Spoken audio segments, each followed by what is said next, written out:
وہ کون تھا جو بار بار کہہ رہا تھا کہ آپ نے اندر کسی کو جانے نہیں دینا؟ ایک ادارہ ہے جس کے زیر انتظام یہ اسکول چل رہا تھا.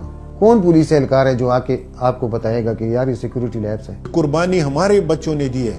سب سے بڑی قربانی یہ ہے کہ اس ملک میں امن آ گیا, نیشنل ایکشن پلان بن گیا ان کی وجہ سے. عسکری قیادت اور پولیٹیکل قیادت ایک ساتھ بیٹھ گئے.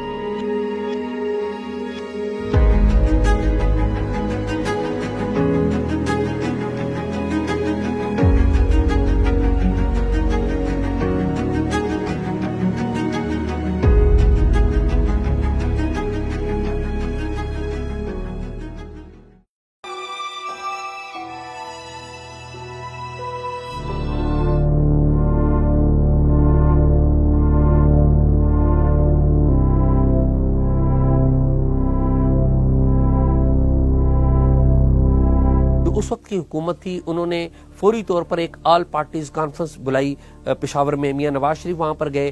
ان دنوں عمران خان صاحب جو ہیں وہ دھرنا کر رہے تھے. دھرنا عمران خان صاحب نے ملتوی کیا اور آل پارٹیز جو کانفرنس تھی اس میں عمران خان صاحب بھی شریک ہوئے اور میاں نواز شریف صاحب سے بھی ملے. تمام جماعتوں نے اس جو آل پارٹیز کانفرنس تھی اس میں فیصلہ کیا کہ ہمیں ایکسپرٹ لیول کا ایک کنسلٹیٹو گروپ بنانا چاہیے.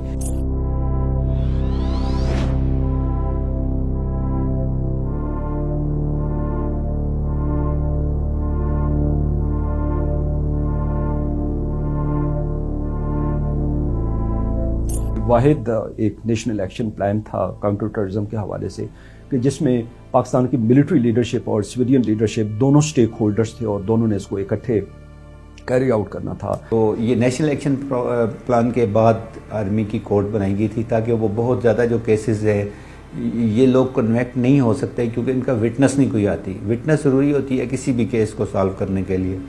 کورٹ ہمیشہ وٹنس مانگتی ہے, وٹنس کے بغیر فیصلہ نہیں ہوتا.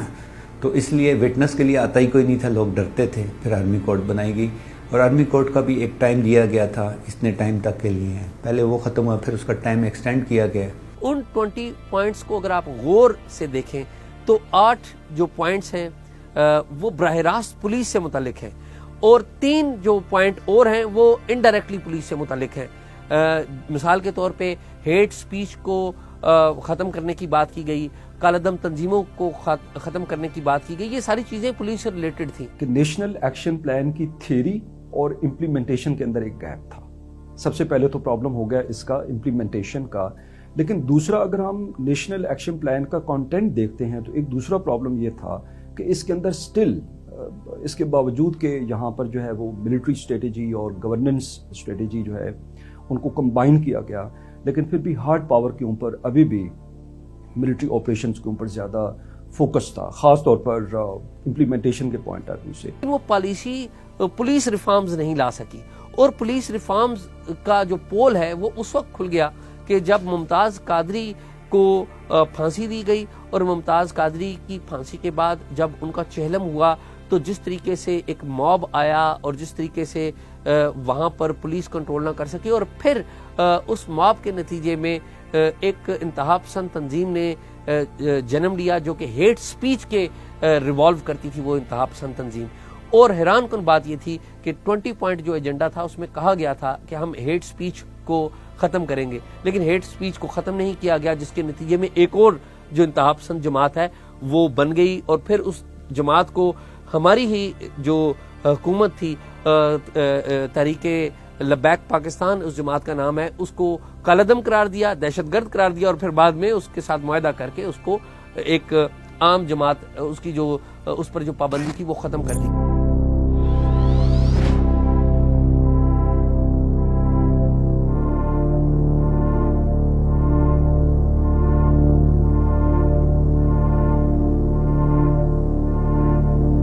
پیرنٹس جو تھے وہ سپریم کورٹ میں انہوں نے ایک نئی اپلیکیشن دی کہ وہ رپورٹ ملنے کے بعد جو پبلش ہو گئی تھی جو جسٹس ابراہیم کی کمیشن کی جو رپورٹ تھی, اس کے بعد انہوں نے اس میں ایک نئی اپلیکیشن دی کہ جی اس وقت کے جو سی ایم Khyber Pakhtunkhwa army chief general Raheel Sharif تھے اس وقت, DGISI جو اس وقت کے تھے جنرل ظہیر الدین تھے، ظہیر الاسلام، ان کے خلاف، اور اس کور کمانڈر اور بہت سارے لوگوں کے انہوں نے نام دیے کہ جی ان سب کے جو ہے یہ ذمہ دار ہیں۔ سپریم کورٹ نے ان کی اپلیکیشن کو الاؤڈ کیا، اور سپریم کورٹ نے آرڈر پاس کیا کہ جی یہ جو ان کی گریوینس ہے اس کے اوپر عمل کیا جائے، اور اسی پہ سارا کیس ہمارا ڈیپینڈ ہے۔ اور ابھی بھی ہم اس چیز کو کرتے ہیں کہ کم از کم جو نام ہم نے دیے، سیکیورٹی جس سے بھی لیپس ہوئی ہے اس کی رسپانسبلٹی تو کم از کم فکس ہونا چاہیے، تاکہ آئندہ آنے والی نسلیں یہ بچ جائیں۔ ہم نے سپریم کورٹ میں بھی کہا ہے کہ ان سپاہیوں کا، ان کا کیا قصور ہے، ہم اس کو معاف کر لیتے ہیں۔ جو اصل رسپانسبل لوگ تھے جن کو ہم نے نامینیٹ کیے ہیں، سزا ان کی ہونی چاہیے۔ آپ سمجھتے ہیں کہ جی آپ ہمیں کچھ دے کر کے، نہیں، ہم نے جو 8 یا 9 لوگوں کے نام دیے ہیں ان کے اوپر آپ FIR کاٹیں اور ان کو آپ انویسٹیگیٹ کریں، اصل قاتل آپ کو مل جائیں گے۔ یہ تو نچلے جتنے لوگ تھے، آپ نے ان کو، کوئی رنر تھا، کوئی 2 فوجی تھے، 2 وہ تھے جو مین گیٹ پہ کھڑے ہوئے تھے، وہ تو کہتے جی ہماری ڈیوٹی یہی تھی۔ آپ نے ان کو جو ہے نا کورٹ مارشل کر کے جو ان کو آپ نے سزائیں دے دی۔ تو جو اوپر بیٹھے ہوئے تھے، اور وہ کون تھا جو بار بار کہہ رہا تھا کہ آپ نے اندر کسی کو جانے نہیں دینا؟ ذمہ دار تو بہت سارے ہیں، جیسے میں نے کہا کہ وہ لوگ بھی ذمہ دار ہیں جنہوں نے ان کو پروٹیکٹ کیا، ٹھیک ہے، وہ بھی ذمہ دار ہیں جنہوں نے اس نظریے کو بر وقت توڑ کرنے کی کوشش نہیں کی۔ لیکن یہ ایک اجتماعی کولیکٹیو پوری قوم کی ذمہ داری ہے۔ ڈاماڈولا میں جو شہید ہوئے بچے، 83 بچے، 80 سے زیادہ بچے، مطلب جو ایک ہی اس میں لقمہ اجل بن گئے، تو اس کی رسپانسبلٹی کس کے اوپر ہے؟ اس کے ذمہ داروں کے حوالے سے کیوں ہم بات نہیں کرتے ہیں؟ صرف ایک انسیڈنٹ کے اوپر کیوں بات کرتے ہیں؟ ہم اجتماعی طور پہ بات کیوں نہیں کرتے ہیں؟ بچے تو بہت جگہوں پہ مارے گئے ہیں، تو اس لیے ہماری اپروچ کمپریہنسو ہونی چاہیے۔ جب نیکسٹ ہیئرنگ آئی تو اس میں اٹارنی جنرل نے سے رپورٹ مانگی کہ جی کیا، اٹارنی جنرل نے جو رپورٹ سبمٹ کی اس میں اٹارنی جنرل نے یہ واضح طور کے اوپر یہ لکھا کہ جی یہ جن لوگوں کے نام لے رہے ہیں ان کے خلاف بنتی نہیں ہے، کیونکہ کمیشن کی رپورٹ کے اندر ان کے نام نہیں ہیں، تو اس لیے ان کو خلاف ہم FIR نہیں کر سکتے۔ بالآخر کورٹ نے ان کو پھر یہ کہا کہ جی آپ ایسا کریں کہ یہ جو پیرنٹس ہیں ان سے ملیں، ان کو سیٹسفائی کریں اور اس کے بعد رپورٹ دیں۔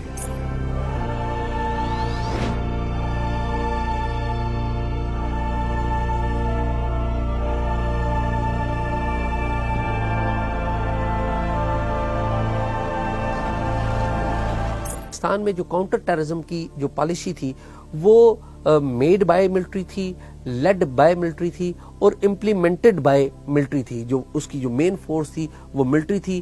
جو پولیس ہے جو کہ مین فورس ہوتی ہے، اس کو اس میں اہمیت نہیں دی گئی تھی، کیونکہ پولیس کا ادارہ وہ with the passage of time اس کو کمزور رکھا گیا، یا کمزور ہے وہ ادارہ، اس میں کوئی شک نہیں ہے۔ Since 2009 counter terrorism military operations different جگہوں کے اوپر ہو رہے تھے، لیکن سٹل ان کے اندر نا ایک پاکستان میں اسٹریٹجک کنفیوژن پائی جاتی تھی کہ وہ they were not comprehensive, they were not continuous, اور اس کے اندر ایک یہ تھا کہ ایک بالکل جو آپ کی ایک کرسٹل کلیئر اپروچ ہوتی ہے کاؤنٹر ٹیررزم کی، وہ نہیں تھی۔ It was basically selective approach.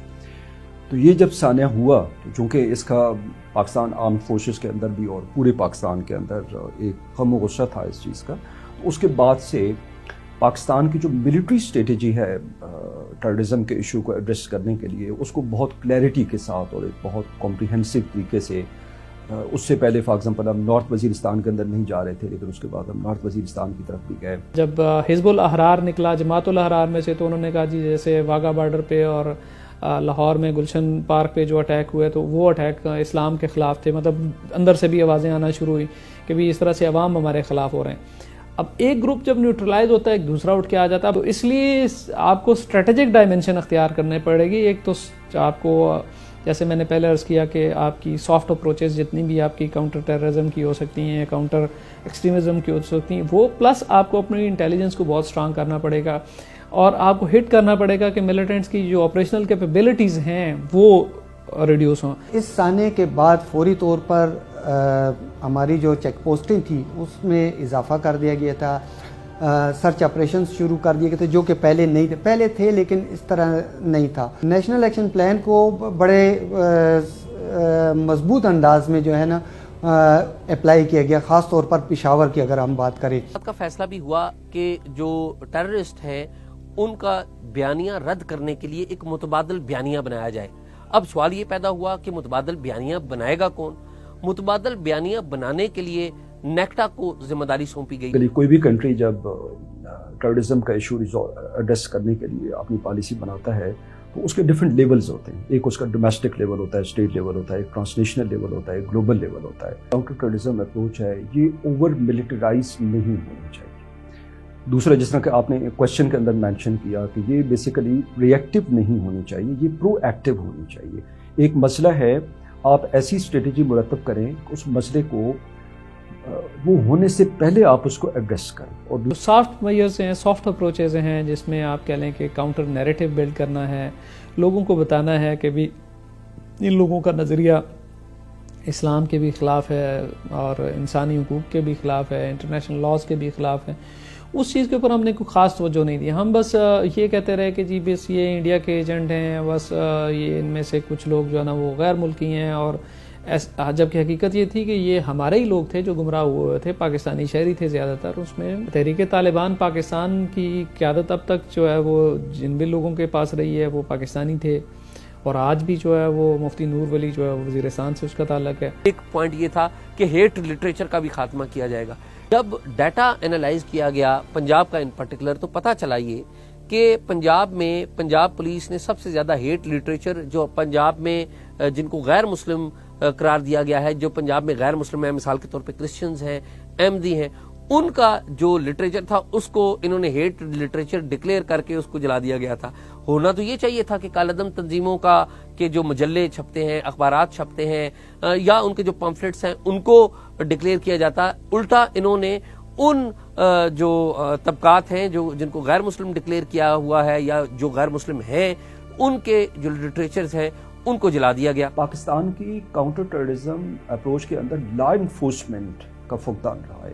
تو یہ جو آپ بتا رہی ہیں کہ ایک فال آؤٹ ہوتا ہے کہ جب آپ ملٹری آپریشنز کرتے ہیں تو ٹیررسٹ جو ہیں وہ بیسیکلی پاکستانی اربن ایریاز کے اندر یا سٹیز کے اندر جو ٹیررسٹ ایکٹیویٹیز ہیں، وائلنس ہے، اس میں انوالو ہو جاتے ہیں۔ تو اس کو اوور کم کرنے کا ایک ہی طریقہ ہے کہ آپ جو لا انفورسمنٹ ہے، گورننس ہے، اس کو افیکٹو بنائیے۔ آج بھی وہ نظریاتی جو محاذ ہے وہ ہم نے ان اٹینڈڈ چھوڑا ہوا ہے، اور وہ تھوڑے پیمانے پہ اس کو ہم ایڈریس کر رہے ہیں۔ اور وہ اصل مسئلہ یہ ہے کہ جب تک ہم اس چیز کو ایڈریس پراپرلی نہیں کرتے، ان کے نظریے کو چیلنج نہیں کرتے ہیں، تو اس وقت تک جو ہے نا وہ ہماری آبادی دیکھیں نا، 22 کروڑ کی آبادی ہے۔ 22 کروڑ میں سے اگر وہ چند ہزار لوگ بھی گمراہی کی طرف چلے جاتے ہیں تو ان چند ہزار میں سے کچھ کو آپ مار دیتے ہیں تو مزید چند ہزار اور آ جائیں گے، تو یہ تو سلسلہ سائیکل چلتا رہے گا۔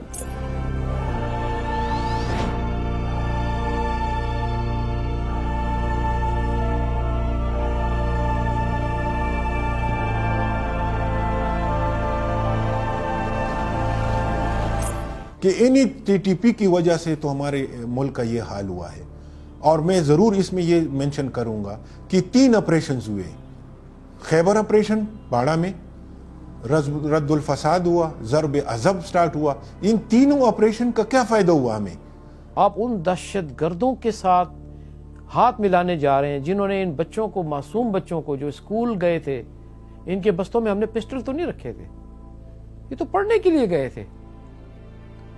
آپ کو یہ اختیار کوئی نہیں دے سکتا سوائے ہمارے، یہ معافی جو ہے نا یہ ہم دیں گے، آپ بھی نہیں دے سکتے۔ اگر ہم ان مذاکرات کے ذریعے اے پی ایس جیسا ایک اور سانحہ اس کو روک سکتے ہیں اور مزید ہماری جانیں ضائع نہیں ہوتی ہیں، وائلنس کم ہوتا ہے، ہمیں ری ایبیلیٹیشن کا موقع ملتا ہے ان علاقوں میں جو افیکٹڈ علاقے تھے، تو میرا خیال ہے کہ یہ کوئی بری بات نہیں ہے۔ اگر ہم اس سٹیج کے اوپر یوز آف فورس ہماری طرف سے شروع ہو جاتا ہے تو وہ دوبارہ سے کانفلکٹ جو ہے وہ ڈیولپ ہونا شروع ہو جائے گا۔ تو اس وقت بہتر اسٹریٹجی جو پاکستان کرنٹلی فالو کر رہا ہے وہ یہ ہے کہ ان کے ساتھ نیگوسیشنز کیے جائیں اور ان کو کنونس کیا جائے کہ وہ ویپنز کو بالکل چھوڑ دیں، ان کو ترک کر دیں،